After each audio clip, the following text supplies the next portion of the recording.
Biz yaşapta avla güzel kişi kumulutaydı.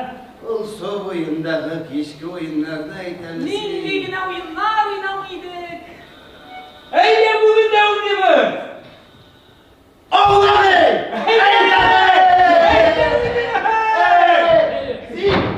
Sen hıyar bulursun ya.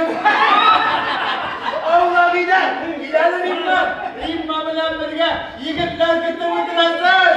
Evet, İbrahim avzi bilen, kızlar yanına kilabes. Eyvah kurşunlar! Amin kim ulan? Sim, hocam olayım. Kızlarını sakla. Kızlar! Yigitler giyer.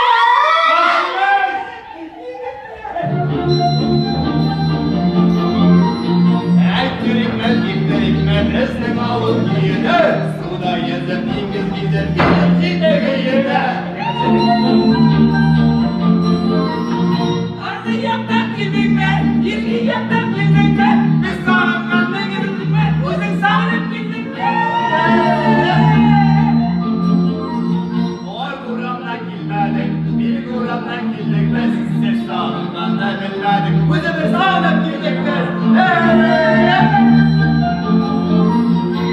Yigitlik balbalı, kızlar bülbüllerine, gülbül bülbüllerine sağlıklardır bilgine. Gülbül bülbüllerine sağlıklardır bilgine.